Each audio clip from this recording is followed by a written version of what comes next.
سورہ زخرف آیات نمبر 16 تا 30 میں مشرکین کے اس خیال کی تردید کہ فرشتے اللہ کی بیٹیاں ہیں۔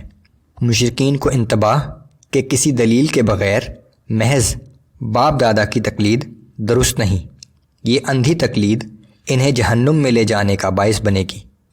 مشرکین کے اس دعوے کی تردید کہ یہ شرک ان کے باپ دادا کی وراثت ہے، ان کے اصل جد امجد حضرت ابراہیم علیہ السلام ہیں، جنہوں نے شرک کی وجہ سے اپنی قوم کو چھوڑ دیا تھا اور اپنے بیٹے حضرت اسماعیل علیہ السلام کو مکہ میں لا کر آباد کر دیا تھا۔ اعوذ باللہ من الشیطان الرجیم ام اتخذ مما يخلق بنات واصفاکم بالبنین، کیا اللہ نے اپنی مخلوق میں سے اپنے لیے بیٹیاں انتخاب کی اور تمہیں بیٹوں سے نوازا؟ وَإِذَا بُشِّرَ أَحَدُهُم بِمَا ضَرَبَ لِلرَّحْمَنِ مَثَلًا ظَلَّ وَجْهُهُ مُسْوَدًّا وَهُوَ كَظِيمٌ، اور حال یہ ہے کہ جس چیز کو یہ لوگ اس رحمان کی طرف منسوب کرتے ہیں، جب اس کی ولادت کی خوشخبری خود ان میں سے کسی کو سنائی جاتی ہے تو اس کے منہ پر سیاہی چھا جاتی ہے اور اس کا دل غم سے بھر جاتا ہے۔ أَوَمَن يُنَشَّأُ فِي الْحِلْيَةِ وَهُوَ فِي الْخِصَامِ غَيْرُ مُبِينٍ، اور یہ خیال کرتے ہیں کہ وہ چیز پیدا ہوئی ہے جو زیور جیسی آسائش کی چیزوں میں پلتی ہے اور کسی جھگڑے میں بات نہیں کر سکتی۔ وَجَعَلُوا الْمَلَائِكَةَ الَّذِينَ هُمْ عِبَادُ الرَّحْمَنِ إِنَاثًا أَشَهِدُوا خَلْقَهُمْ سَتُكْتَبُ شَهَادَتُهُمْ وَيُسْأَلُونَ، اور انہوں نے فرشتوں کو جو رحمان کے بندے ہیں بیٹیوں کا درجہ دے رکھا ہے۔ کیا یہ لوگ ان فرشتوں کی پیدائش کے وقت موجود تھے؟ ان کا یہ دعویٰ لکھ لیا جائے گا اور ان سے اس کی باز پرس کی جائے گی۔ مشرکین کہتے تھے کہ فرشتے اللہ کی بیٹیاں ہیں۔ وَقَالُوا لَوْ شَاءَ الرَّحْمَنُ مَا عَبَدْنَاهُمْ مَا لَهُمْ بِذَلِكَ مِنْ عِلْمٍ إِنْ هُمْ إِلَّا يَخْرُصُونَ، اور یہ لوگ کہتے ہیں کہ اگر رحمان چاہتا تو ہم ان فرشتوں کی عبادت نہ کرتے، انہیں اس بات کا صحیح علم نہیں ہے، محض اپنے گمان سے کہہ رہے ہیں۔ ام آتیناہم کتابا من قبلہ فہم بہ مستمسکون، کیا ہم نے انہیں اس سے پہلے کوئی کتاب دی تھی جسے یہ اس بات کی سند کے طور پر تھامے ہوئے ہیں؟ بل قالوا انا وجدنا آباءنا على امة وإنا على آثارهم مهتدون، نہیں، بلکہ وہ کہتے ہیں کہ ہم نے اپنے باپ دادا کو ایک طریقے پر چلتے پایا اور ہم انہی کے نقش قدم پر چل رہے ہیں۔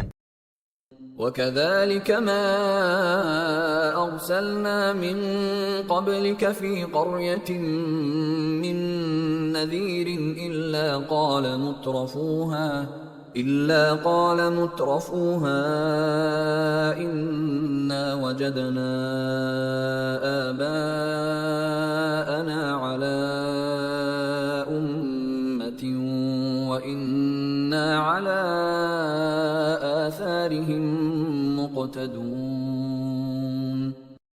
اے پیغمبر صلی اللہ علیہ وآلہ وسلم، اسی طرح آپ سے پہلے جب کبھی ہم نے کسی بستی میں خبردار کرنے کے لیے کوئی رسول بھیجا تو وہاں کے خوشحال لوگوں نے یہی کہا کہ ہم نے اپنے باپ دادا کو اسی طریقے پر چلتے پایا اور ہم انہی کے نقش پا کی پیروی کر رہے ہیں۔